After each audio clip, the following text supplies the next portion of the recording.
चलिए, good morning everyone. तो आज हम थोड़ा क्या करेंगे, फिजिक्स के बारे में डिस्कस करेंगे। बहुत दिन हो गया, वेक्टर के बाद फिजिक्स डिस्कस ही नहीं हुआ था, ठीक है। तो due to some of the problems मैंने नहीं कर पाया था, इट्स ओके, बट अभी से वो प्रॉब्लम नहीं आएगा। तो हम यहाँ पर आपका क्या करेंगे, वेक्टर पूरा ख़त्म हो गया था, बिकॉज जो भी चैप्टर आप यहाँ से पढ़ोगे, जो भी है, मान लो आपका 11th में टॉपिक हो या आपका 12th में, जहाँ पर भी हो, जो भी टॉपिक हो, उसमें आपका वेक्टर हमेशा रहता है। वेक्टर शुड बी यूज्ड और will be used everywhere. That's why मैंने वहाँ पर वेक्टर किया था, ठीक है। तो आपको वो देखना है कि वेक्टर आपको पूरा समझ में आना चाहिए। अगर नहीं देखा है तो प्लीज़ देख लेना, ठीक है। तो वेक्टर अगर नहीं समझ में आएगा तो यहाँ पर प्रॉब्लम हो जाएगा बेटा, प्रॉब्लम सॉल्व करने में, ठीक है। प्रॉब्लम हो जाएगा प्रॉब्लम सॉल्व करने में, ठीक है। चलो देखते हैं बेटा। तो आज का जो टॉपिक है वो 12th का पहला टॉपिक है। क्या है वो? Electrostatic, electric charges and field, ठीक है। तो पहले हम बेसिक से समझते हैं, ये है क्या, कहाँ से आया, क्यों आया, ठीक है। अच्छा, जो नेचर में आपका कितना टाइप का फोर्स है बेटा? 4 टाइप का फोर्स होते हैं। 4 ये आपने क्रिएट नहीं किया, वो नेचर ने किया, ठीक है। तो नेचर ने कितना टाइप का फोर्स क्रिएट किया? 4 टाइप का क्रिएट किया। कौन कौन सा? तो सबसे ज्यादा बेटा स्ट्रॉन्गेस्ट होता है वो स्ट्रॉन्ग न्यूक्लियर फोर्स होता है। मैं समझा देता हूं पूरा, ठीक है। स्ट्रॉन्ग न्यूक्लियर फोर्स, ठीक है, strong nuclear force, okay. Next बेटा होता है वीक न्यूक्लियर फोर्स। थर्ड होता है weakest gravitational force, weakest gravitational force, ठीक है, weakest gravitational force. And last में होता है बेटा इलेक्ट्रोमैग्नेटिक फोर्स, इलेक्ट्रोमैग्नेटिक फोर्स, ठीक है, ओके। सुन लो बेटा, तो हम एटम के बारे में थोड़ा डिस्कस करते हैं बेटा। तो एटम में आपका बीच में क्या रहता है? न्यूक्लियस, सही है बेटा। एटम में बीच में रहता है आपका nucleus, and this one is your first orbit, this one is your second orbit, this one is your third orbit, ऐसे ऐसे रहता है, आपको पता है।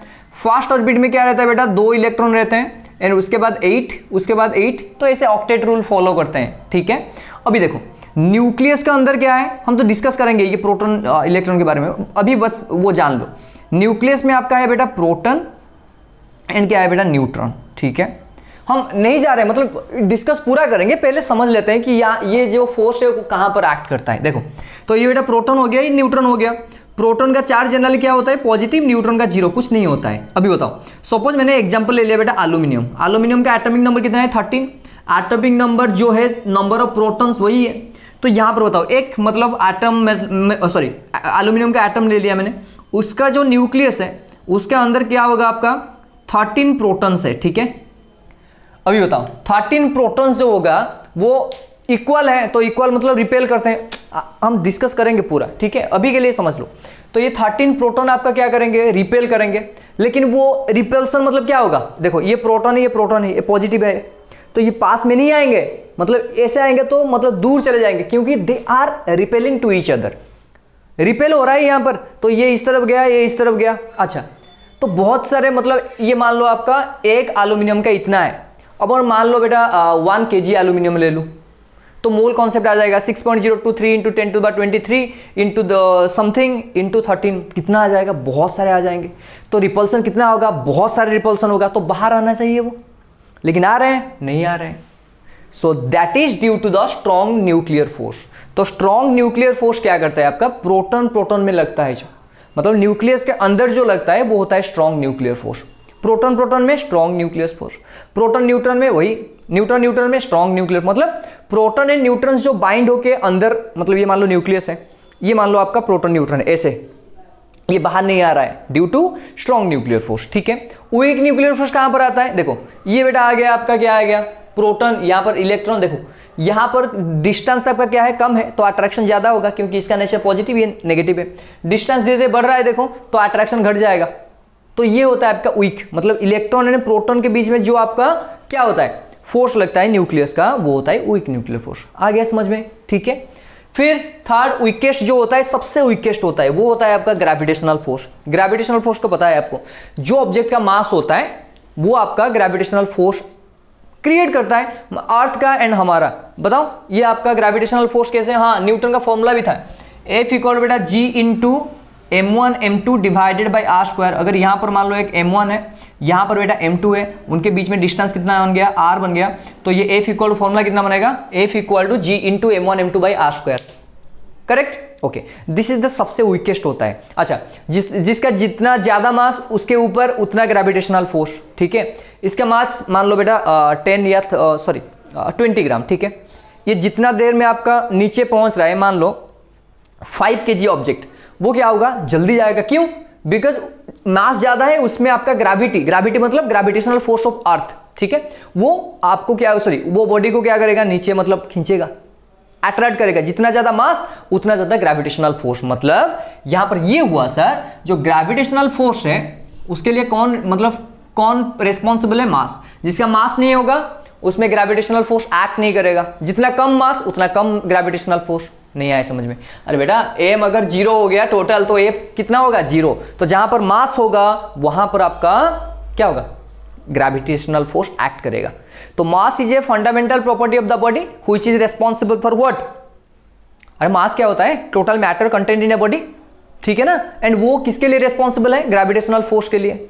आ रहा है समझ में? देखो, स्ट्रॉन्ग न्यूक्लियर फोर्स प्रोटॉन के लिए रिक्वायरमेंट है, weak nuclear force proton and electron के लिए, ग्रेविटेशनल फोर्स मासेस के लिए, ठीक है। तो mass is a fundamental property of a matter which is responsible for what, gravitational force. फिर यहां पर आ जाओ, इलेक्ट्रोमैग्नेटिक फोर्स।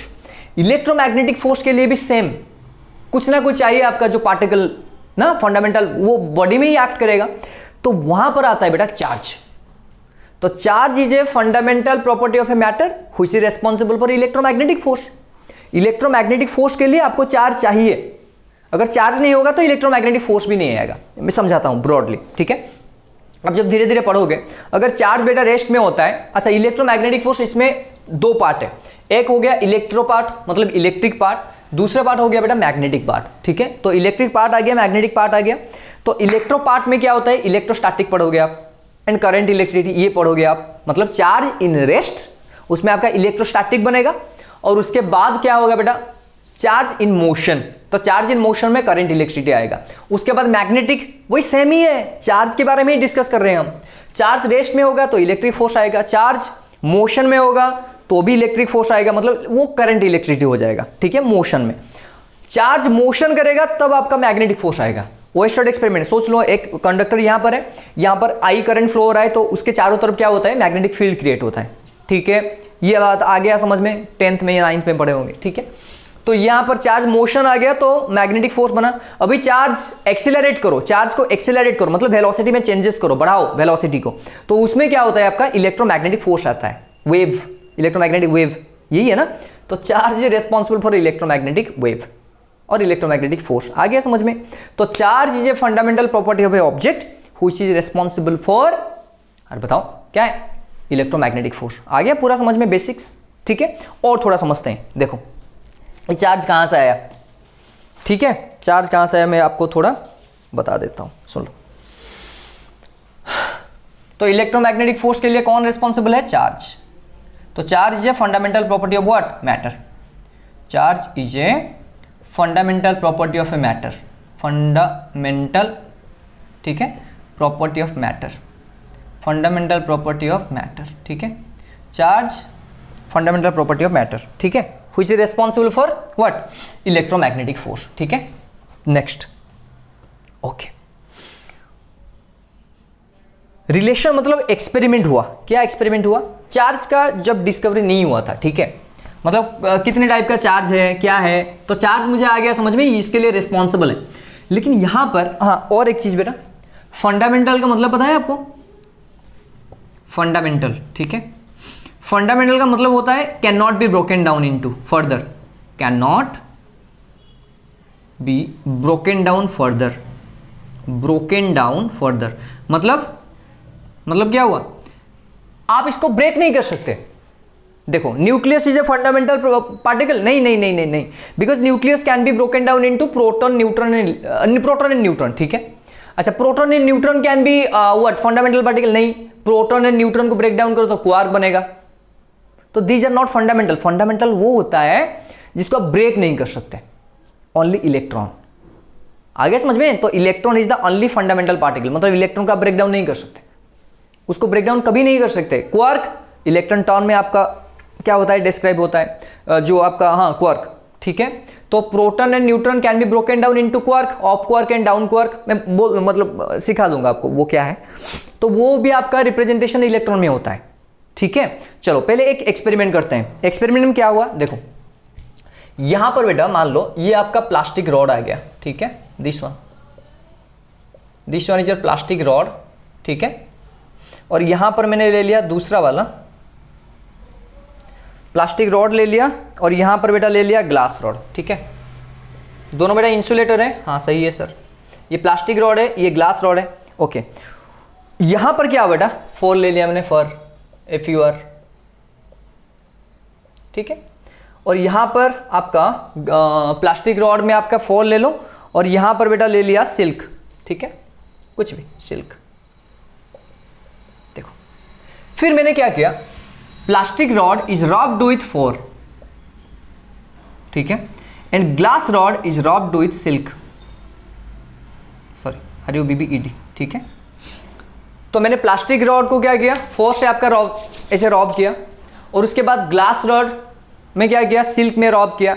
उसके बाद हुआ क्या मैं बताता हूं। देखो जनरल में आपका क्या हुआ, ये जो प्लास्टिक रॉड एंड यहां पर क्या आ गया बेटा, glass rod and fur and silk, अच्छा इन दोनों को मैंने पास में लिया, मतलब ये ऐसे glass rod and plastic rod ऐसे पास में लिया, फर एंड सिल्क ऐसे पास में लिया। तो यहां पर देखो, मान लो ये बेटा प्लास्टिक रॉड है, यहां पर ग्लास रॉड है, ठीक है, मतलब फ्रिक्शन करने के बाद, रॉब करने के बाद, तो यहां पर मैंने ऐसे ले लिया, यहां पर रखा, तो ये ऑटोमेटिकली क्या हुआ बेटा, यहां पर अट्रैक्शन आ गया, इस तरह से। नहीं आया समझ में? रॉब मैंने किया, यहां पर भी रॉब किया, उसके बाद glass rod and plastic rod को पास में लाया मैं, ऐसे देखो, ऐसे लाया, यहां पर रख दिया, छोड़ दिया, वो क्या किया, ऐसे लग गया, मतलब अट्रैक्शन हो गया। सिमिलरली फर एंड सिल्क, वो भी मैंने पास में लाया, ये वाला, तो यहां पर देखो ये से आ गया, तो वो भी अट्रैक्शन हो गया, ठीक है। अच्छा दूसरे बार ट्राई किया, क्या किया, प्लास्टिक रॉड एंड सिल्क, ठीक है, and fur and glass rod, इनको मैंने क्या किया, पास में किया, तो ऐसे आ गया, नहीं वो नहीं लगा, वो क्या गया, ऐसे हो गया, मतलब क्या हुआ, रिपल्सन।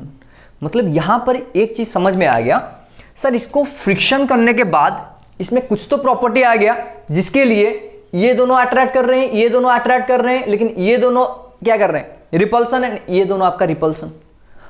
आ गया समझ में? ये दोनों आपका अट्रैक्शन, मतलब सेम नेचर नहीं, अपोजिट नेचर। आ रहा है समझ में? ये दोनों attraction, opposite nature, because opposite sex obviously each other, male and female, अरे अट्रैक्ट ईच अदर ना, ठीक है, ओके। सेम भी होता है लेकिन यहां पर नहीं है, मतलब जनरल, इन जनरल जो यूनिवर्सल ट्रूथ है, ठीक है। तो ये बेटा ये अट्रैक्शन, ये अट्रैक्शन, अट्रैक्शन मतलब अपोजिट नेचर, मतलब ये एक है, ये दूसरा वाला है। ये रिपल्सन, मतलब सेम नेचर, ये आपका सेम नेचर, इसीलिए रिपल्सन। आ गया समझ में? तो इसी से आपका क्या बना, चार्ज का डिवीजन बना, मतलब अपोजिट भी होते हैं, और यहां पर तो देखा, एंड सेम वाला क्या करते हैं, अट्रैक्ट करते हैं। तो यहां पर आपका क्या आया, चार्ज आया सर। तो यहां पर बेटा जो बेंजामिन फ्रैंकलिन थे, ठीक है, बेंजामिन फ्रैंकलिन, ये आपका चार्ज का डिवीजन किए इस तरह से एक्सपेरिमेंट करके। अरे आ गया समझ में? अरे आ गया कि नहीं? ठीक है। तो ये एक्सपेरिमेंट जब हुआ बेटा, तो इसमें क्या हो गया आपका, रिपल्सन एज वेल एज क्या आ गया। तो यहां पर देखो, ये ग्लास रॉड एंड सिल्क में एक जो चार्ज आया उनको नाम दिया बेटा नेगेटिव, एंड ग्लास रॉड में जो चार्ज आया वो हो गया पॉजिटिव। तो ये दोनों चार्ज हो गया, एक हो गया बेटा पॉजिटिव चार्ज, सेकेंड हो गया आपका नेगेटिव चार्ज। सही है बेटा, दो तरह के चार्ज बनेंगे आपका, एक पॉजिटिव चार्ज हो गया, एक नेगेटिव चार्ज हो गया। ये पॉजिटिव है, ये नेगेटिव है। आगे समझ में? तो देखो, ग्लास रॉड पॉजिटिव है, सिल्क आपका नेगेटिव है, मतलब the charge acquired by the silk after rubbing the glass rod with silk, that is known as negative, मतलब कुछ प्रॉपर्टी जो शो कर रहा था, ठीक है, वो नेगेटिव हो गया। अभी देखो, ये पॉजिटिव, तो ये भी क्या होगा, ये नेगेटिव है, क्यों, रिपल्सन है, तो ये वाला नेगेटिव हो गया, एंड ये वाला नेगेटिव है, तो ये भी क्या होगा बेटा, ये रिपल्सन कर रहे थे ना, नहीं अट्रैक्शन कर रहे, तो ये वाला आपका हो गया पॉजिटिव, ठीक है। Negative negative repulsion, negative positive positive repulsion आ गया। तो चार्ज क्या करेंगे आपका, रिपल्सन करेंगे एज वेल एज अट्रैक्शन। अगर अपोजिट नेचर चार्ज होगा तो वो आपका अट्रैक्शन करेंगे, एंड सेम नेचर होगा तो क्या करेंगे, रिपल्सन। आगे समझ में। तो after rubbing the glass rod with silk, silk get positive charge, silk gets positive charge, glass rod gets negative, sorry उल्टा बोल दिया, silk gets negative charge and glass rod gets what, positive charge. आ गया पूरा समझ में बेटा। And यहाँ पर इसको यहाँ पर रॉब करने पर 4 हो गया पॉजिटिव चार्ज, प्लास्टिक बन गया नेगेटिव चार्ज, खत्म। 2 तरह के चार्ज बन गया बेटा, बेंजामिन फ्रैंकलिन ने वो डिवाइड कर लिया, तो पॉजिटिव हो गया नेगेटिव हो गया। अभी डाउट है, जो भी लिखना है लिख लो, ठीक है। पॉजिटिव नेगेटिव ऑपोजिट क्या करेंगे, attract, opposite charge attract, opposite charges attract, ठीक है। एंड सेम चार्जेस बोलो रिपेल, ठीक। आ गया पूरा समझ में बेटा। पॉजिटिव चार्ज आ गया, नेगेटिव चार्ज आ गया, ठीक है।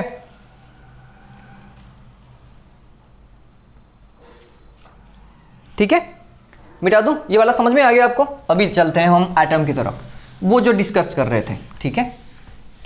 अच्छा, एटम में 3 चीजें होते हैं, एक हो गया इलेक्ट्रॉन, एक हो गया प्रोटॉन, तीसरा वाला क्या होता है बेटा, न्यूट्रॉन। तो इलेक्ट्रॉन हो गया बेटा, आप प्रोटॉन को ऐसे P+ भी लिख सकते हो, नहीं P+ लिख सकते हो, प्रोटॉन, एंड न्यूट्रॉन आपको N लिख दिया मैंने यहाँ पर, ठीक है। अच्छा, इलेक्ट्रॉन क्या है, ये जो है बेटा ये नेगेटिव चार्ज शो करता है। अच्छा, चार्ज का ये बता देता हूं मैं, चार्ज बेटा यूनिट क्या होता है, कूलम, ठीक है, कूलम, ठीक है। चार्ज का यूनिट क्या होता है बेटा, कूलम होता है। तो इलेक्ट्रॉन का भी वो बेटा कुछ चार्ज आया, ठीक है ना, इलेक्ट्रॉन का भी कुछ चार्ज आया, एंड प्रोटॉन का भी कुछ चार्ज आया। कौन सा चार्ज आया वो हम देखेंगे अभी, 1 मिनट में रुक जाओ।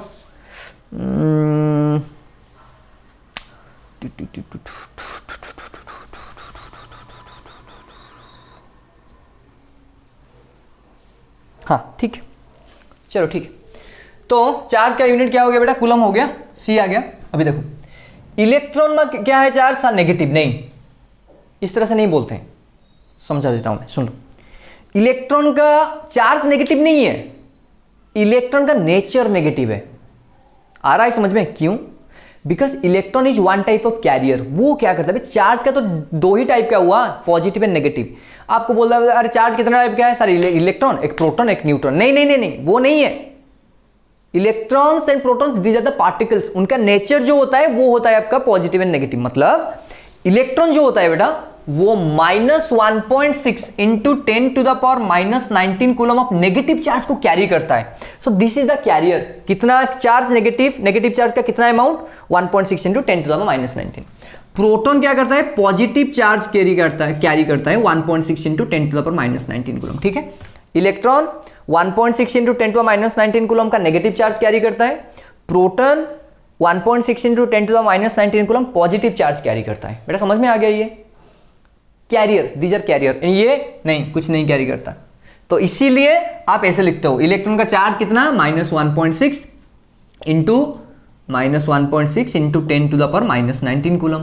प्रोटॉन का चार्ज क्या लिख सकते हो आप, 1.6 इंटू 10⁻⁻19 कूलम। बेटा ये आपको समझ में आ गया, these are the charge carriers, they are not charge positive and negative. Electron and proton these are the charge carriers. पूरा समझ में आ गया, गुड, ओके। हाँ, उसके बाद बेटा ये पार्टिकल है तो मास होगा, मास ऑफ इलेक्ट्रॉन कितना है बेटा, बोल दो, 9.1 इंटू 10⁻31 kg, ठीक है। Mass of electron 9.1 into 10⁻31 kg लिख सकते हो, 10823 नहीं चाहिए। सिमिलर बेटा मास ऑफ प्रोटॉन 1.67 इंटू 10⁻27 kg। उसके बाद मास ऑफ इलेक्ट्रॉन बेटा कितना हुआ, सॉरी इलेक्ट्रॉन गया, neutron, mass of neutron same, मतलब प्रोटॉन एंड, पता है आपको प्रोटॉन एंड न्यूट्रॉन का बेटा मास जो होता है वो सेम होता है, मतलब कॉरेस्पॉन्डिंगली सेम, लेकिन न्यूट्रॉन का थोड़ा ज़्यादा होता है। इसमें आपका 672 रहता है एंड इसमें आपका 674 रहता है, ठीक है। बट अप्रोक्सीमेटली इक्वल कर सकते हो आप, mass of proton is approximately equal to mass of neutron by taking what up to 3 significant figure 167, 167, ठीक है, सेम अप्रोक्सीमेटली। ये मास आ गया बेटा, एंड चार्ज आ गया, चार्ज ऑफ इलेक्ट्रॉन कितना है लेते हो आप, मतलब इलेक्ट्रॉन इतना चार्ज कैरी करता है तो इसीलिए इसको ले लिया नेगेटिव चार्ज, क्यों माइनस ऑफ 1.6 में माइनस 19 कैरी करता है वो। प्रोटॉन का सिमिलरली ये ले लिया मैंने, बेटा ये लिख लो, ये इंपॉर्टेंट है बेटा, ठीक है, याद रहना चाहिए वो।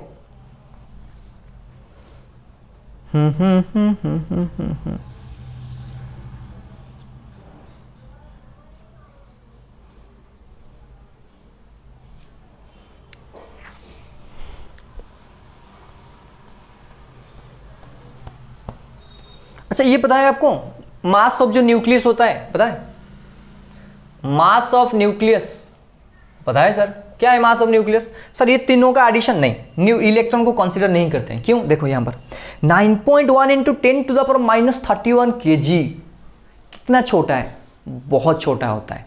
तो इसीलिए जो एटॉमिक मास होता है बेटा, एटॉमिक मास, ठीक है, तो एटॉमिक मास का मतलब होता है बेटा मास ऑफ न्यूक्लियस, मतलब मास of proton plus of mass of neutron. Electron को आप नेग्लेक्ट करते हो, क्यों? बिकॉज मास ऑफ न्यूक्लियस जो होता है बेटा वो 99.9% ऑक्यूपाई करता है जो एटॉमिक मास में। ऑक्यूपाई का स्पेलिंग भूल गया, हाँ ऑक्यूपाई 99.9% ऑक्यूपाई एटॉमिक मास, क्या मास ऑफ न्यूक्लियस।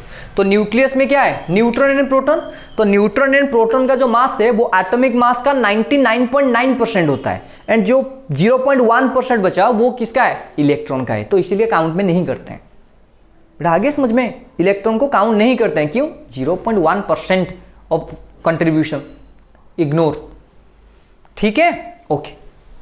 चलो अभी थोड़ा मतलब चार्ज के ये समझ में आ गया बेटा बेसिक्स।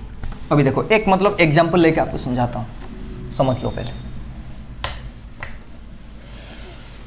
बेसिक्स आ गया तो पूरा वेक्टर, मैं बार बार बोल रहा हूं वेक्टर वेक्टर वेक्टर, ठीक है, ओके। चलो एक एटम लेते हैं, ठीक है बेटा। अच्छा कौन सा एटम लिया हूं, देखो मान लो बेटा एक न्यूट्रल एटम लिया लिथियम का, ठीक है, लिथियम न्यूट्रल। लिथियम का एटॉमिक नंबर कितना है बेटा 3, हाँ सर 3 है। 3 मतलब एटॉमिक नंबर ये जेड हो गया, इसका मतलब proton number electron number same. तो यहां पर आपका अरे 3 आ गया, न्यूट्रल लिया मैंने 3, तो यहां पर इसका मतलब ये हुआ 3 प्रोटॉन मतलब प्लस 3 इलेक्ट्रॉन, बोलो माइनस, अरे आ गया। तो लिथियम 3 में ये आ गया, समझ में, ओके बेटा। लिथियम का मास नंबर कितना है 7 होता है, तो मास नंबर आपका कितना हो गया बेटा ए आपका हो गया 7। मास नंबर कैसे बनता है, number of neutron plus number of proton, ठीक है। तो ये आपका 3 प्रोटॉन हो गया, तो यहां पर 4 न्यूट्रॉन आ जाएगा, ठीक है। तो नेट चार्ज बोलो, तो नेट चार्ज कितना होगा, net charge equal 0, because 3 electron बेटा negative, 3 electron positive, 3 proton positive, same charge 1.6 into 10⁻19, तो ये भी 3 है वो भी 3 है, cancelled out, correct, okay, fast पड़ गया बेटा। अभी हम क्या करते हैं उसको पॉजिटिव बनाते हैं, ठीक है। अच्छा पॉजिटिव कैसे होगा, देखो इसको बेटा पॉजिटिव बनाते हैं, कैसे होगा देखो, मतलब लिथियम प्लस बनाएंगे। अभी देखो यहां पर बेटा 3 प्रोटॉन है, हाँ सर करेक्ट, तो प्लस आ गया। अभी 2 इलेक्ट्रॉन मैंने कर लिया, 2 इलेक्ट्रॉन मतलब नेगेटिव, यहां पर 3 पॉजिटिव, यहां पर 2 नेगेटिव, एंड ये तो सेम रहेगा आपका 4 न्यूट्रॉन, इसका कुछ प्रॉब्लम नहीं है। अभी ऐड करो बेटा 3 प्रोटॉन 2 इलेक्ट्रॉन, तो यहां पर 3 है, यहां पर क्या है 2 है, तो कैंसिल होकर क्या बनेगा आपका net charge +1, net charge plus. आ गया समझ में, पूरा समझ में आ गया बेटा।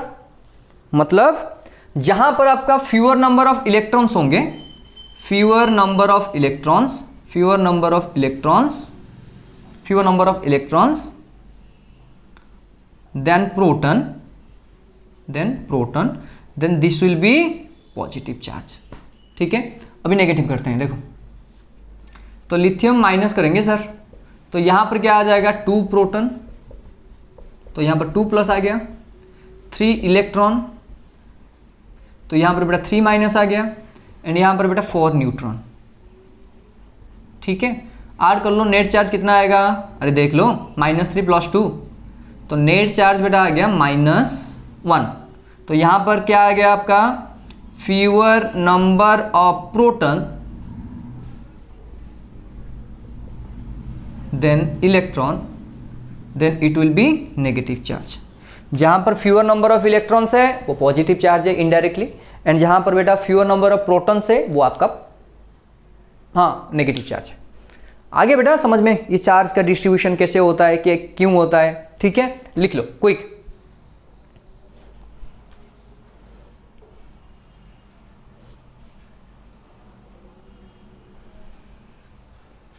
ठीक है, अभी देखो तो ये आपका जो क्या क्या आ गया बेटा, when positive charge get remove, देखो यहां पर पॉजिटिव चार्ज कहां पर रिमूव हुआ, यहां पर, ठीक है।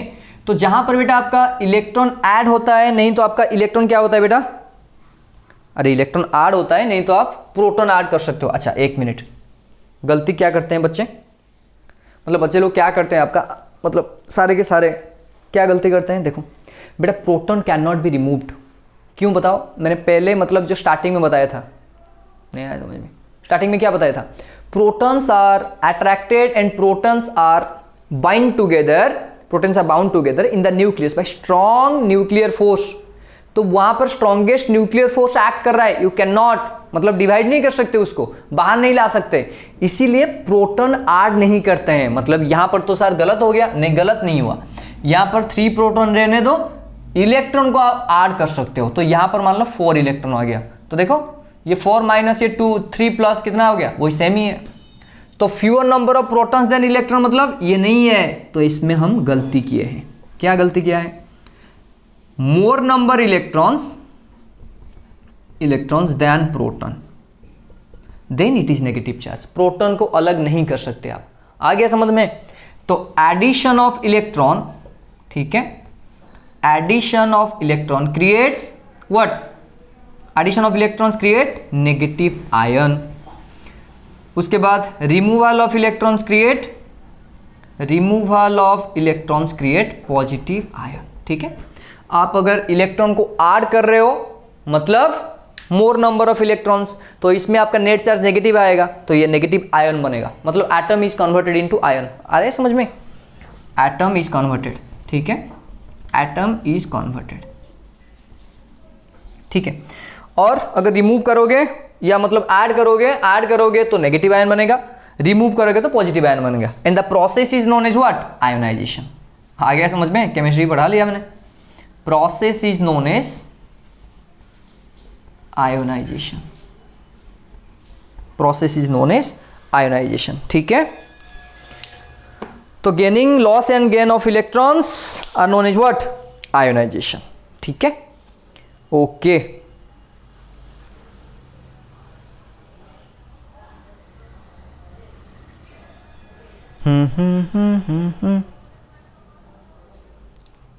बेटा समझ में आ गया पूरा, 2 टाइप्स का चार्ज आ गया, हाँ सर ठीक है, गुड।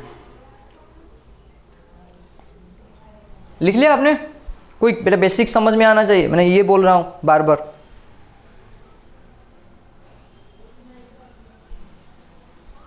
ठीक है, चार्ज का बेसिक समझ में आ गया, ओके।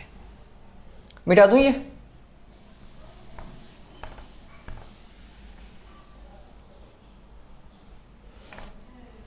हो गया, चलो ठीक है। अभी क्या करेंगे बेटा, चार्ज का नेचर ऑफ चार्ज, करता क्या है वो, नेचर ऑफ चार्ज, ठीक है। उससे पहले और एक चीज बेटा समझ लो, देखो मान लो बेटा मैंने एल्यूमिनियम लिया, अच्छा एल्यूमिनियम, ओके, एटॉमिक नंबर बेटा 13, तो पहले ऑर्बिट में 2, सेकेंड ऑर्बिट में 8, ठीक है, एंड थर्ड ऑर्बिट में बेटा 3, ओके ओके। देखो बेटा, तो ये फर्स्ट ऑर्बिट, ये आपका आ गया बेटा सेकेंड, ये आपका आ गया थर्ड ऑर्बिट, ठीक है।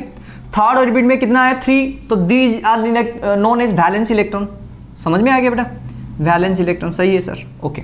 तो इसको हम ऐसे स्ट्रेट लाइन में करते हैं, देखो ये बेटा आ गया n = 1, ये आ गया n = 2, ऑर्बिट नंबर n = बेटा 3, एंड ये वाला आ गया बेटा n = 4, आ गया समझ में। देखो फर्स्ट ऑर्बिट में कितना इलेक्ट्रॉन बेटा 2, यहां पर 8, उसके बाद यहां पर 3, सही है। अभी देखो सेकेंड ऑर्बिट में जो है आपका बेटा समझ लो, यहां पर बीच में क्या है न्यूक्लियस, अच्छा फास्ट ऑर्बिट में इलेक्ट्रॉन को आप निकाल सकते हो, ये बाहर है ना एटम न्यूक्लियस के बाहर, हाँ ठीक है सर इसको हम निकाल सकते हैं, नहीं निकाल सकते। क्यों? देखो न्यूक्लियस इलेक्ट्रॉन को क्या करेगा, अट्रैक्ट करेगा सर, तो यहां से अट्रैक्शन हो गया, देखो फोर्स का डायरेक्शन देखो, ये वाला ये नीचे आ गया मतलब न्यूक्लियस की तरफ, एंड ये जो इलेक्ट्रॉन है ये इलेक्ट्रॉन है, ये भी इलेक्ट्रॉन है, तो ये ज्यादा इलेक्ट्रॉन ये कम इलेक्ट्रॉन है, तो इसका मतलब ये हुआ, ये क्या करेगा आपका repulsion in the same direction where nucleus what provides attraction force. Nucleus इसी डायरेक्शन से मान लो नीचे मतलब क्या कर रहा है आपका, खींच रहा है, ये जो बाहर इलेक्ट्रॉन है ये भी क्या करेगा, नीचे इसको मतलब पुश करेगा कि तू रिपेल होके जा, क्योंकि सेम नेचर ऑफ चार्ज। तो यहां पर total force due to nucleus and electron लगेगा, तो इसीलिए इसको आप नहीं निकाल सकते। मतलब मान लो बेटा ये आपका 3 हो गया, ये आपका 4 हो गया, तो 3 प्लस टोटल फोर्स कितना आ गया 7, तो you have to provide 7 more than that, but it is practically impossible होता है। इसीलिए जो फास्ट ऑर्बिट में इलेक्ट्रॉन्स होते हैं बेटा उसको बाहर करना बहुत डिफिकल्ट होता है, बाहर नहीं कर सकते आप। आ रहा है समझ में बेटा? ओके नेक्स्ट, अभी देखो ये सेकंड ऑर्बिट में आ जाओ सर, डिस्टेंस थोड़ा बढ़ गया, फिर भी आपका अट्रैक्शन हो रहा है, ये बाहर तो इलेक्ट्रॉन है, तो इसमें क्या होगा, वो रिपेल करेंगे, तो इसमें भी थोड़ा दिक्कत होगा, बहुत ज्यादा नहीं, थोड़ा दिक्कत होगा बाहर करने के लिए। लेकिन लास्ट में आ जाओ, ये जो लास्ट ऑर्बिट बेटा हो गया, लास्ट ऑर्बिट न्यूक्लियस से बहुत दूर है, तो आपका अट्रैक्शन फोर्स घट गया। अभी देखो इसमें इलेक्ट्रॉन जो है 8 इलेक्ट्रॉन्स, यहां पर 3 इलेक्ट्रॉन, तो रिपल्सन फोर्स इस तरफ लगेगा, ऑपोजिट डायरेक्शन। यहां पर न्यूक्लियस फोर्स के डायरेक्शन में लग रहा था, यहां पर भी सेम, लेकिन ऊपर क्या होगा, ऊपर लगेगा आपका, मतलब माइनस हो जाएगा। मान लो न्यूक्लियस में आपका कितना आ गया 3 एंड 3 नहीं, मान लो कम हो गया ना डिस्टेंस, तो मान लो 1 है, एंड ऊपर 5, तो 5 - 1 कितना 4, ऊपर साइड, मतलब वो मतलब वो फील कर रहे हैं हम ऊपर चले जाएं बाहर होके। तो यहां पर वो क्या कर रहे हैं, देखो आपने यहां पर वो ऑलरेडी जो वैलेंस इलेक्ट्रॉन है वो इस पोजीशन में, हम बाहर जा सकते हैं, कोई तो हमें आके निकालो यहां से। आ रहा है समझ में? ऐसे ऐसे वाइब्रेट कर रहा है वो, क्यों? रिपल्सन फोर्स ज्यादा है बाहर जाने के लिए एंड अट्रैक्शन में थोड़ा है, तो ऐसे ऐसे कर रहे हैं। आप अगर क्या करोगे, यहां पर थोड़ा सा एनर्जी डालोगे तो वो क्या करेगा, यहां से रिलीज होकर चला जाएगा, then it becomes free electron. आगे समझ में? तो वैलेंस इलेक्ट्रॉन जो होता है बेटा वो आउटर मोस्ट ऑर्बिट में होता है, and when small amount of force is added to the valence orbit then all the valence electron becomes free electron. आगे समझ में? 1 हो सकता है, 2 हो सकते हैं, 3 हो सकते हैं इन केस ऑफ एल्यूमिनियम, चाहे वो अरे कुछ भी ले लो आप, ठीक है बेटा? समझ में आ गया? तो यहां पर आपका फ्री इलेक्ट्रॉन बन जाएगा। फ्री इलेक्ट्रॉन मतलब समझ में आ रहा है, ये ऊपर ये ऑर्बिट में आ जाएंगे वो, जब तक एनर्जी दे रहे हो, आपको बताया एनर्जी धीरे धीरे इंक्रीज करता है। यहां पर मान लो बेटा क्या है 3 है, यहां पर आपका 4 है, तो आप अगर 1 एनर्जी ऐड कर लिया आपने तो टोटल 4, मतलब यहां से यहां तक चला जाएगा वो। तो फ्री होने का मतलब क्या होता है, वो ऊपर जो ऑर्बिट है उसमें चला जाता है वो, the electron moves to the upper orbit, ठीक? ओके, तो फ्री इलेक्ट्रॉन समझ में आ गया। Free electron nothing but these are the valence electrons, ठीक है? These are the valence electrons, these are the valence electrons. हाँ बोलो, मैं क्या बोल रहा था? Valence electron which these are the valence which can be freed, which can be moved to upper orbit by applying a small amount of energy, ठीक है? समझ में आ गया बेटा पूरा? कुछ नहीं है, क्या है इसमें, पूरा समझ में आ गया? क्या किया मैंने? 2 तरह की इलेक्ट्रॉन हो गया, एक हो गया वैलेंस इलेक्ट्रॉन, जो नीचे है उसको छोड़ दो, ऑर्बिट में जो है जिसको नहीं निकाल सकते आप, तो the outer most orbit electrons are known as valence electrons, ठीक है? आउटर मोस्ट इलेक्ट्रॉन्स जो भी बोल सकते हो आप। अगर आउटर मोस्ट ऑर्बिट में आप कुछ भी एनर्जी प्रोवाइड करो थोड़ा सा, that means it can be freed, मतलब वो ऊपर चला जाएगा, then that is known as what, free electron. And free electrons are responsible for electric current conduction. आ रहा है समझ में? जो इलेक्ट्रॉन बाहर जा सकता है, जो इलेक्ट्रॉन मूव कर सकता है ऑर्बिट से, अपने ऑर्बिट से मूव करके दूसरे में जा सकता है, वो होता है आपका फ्री इलेक्ट्रॉन। आ गया समझ में? बड़ा चार्ज के बारे में आ गया समझ में? कैसे हुआ, चार्ज कितना टाइप्स का है एंड कैसे कैसे हुआ, एंड ये वाला फ्री इलेक्ट्रॉन कौन है, इलेक्ट्रॉन कौन है, इलेक्ट्रॉन नेचर क्या है, आयंस कैसे बनते हैं, आयोनाइजेशन क्या है, पूरा। चलो तो फिर कल हम फिर क्या करेंगे बेटा, जो आपका properties of nature of charge धीरे धीरे करके करेंगे। पूरा समझ में आ गया? चलो ठीक है बेटा, थैंक यू। बी की स्मेलिंग ऑफ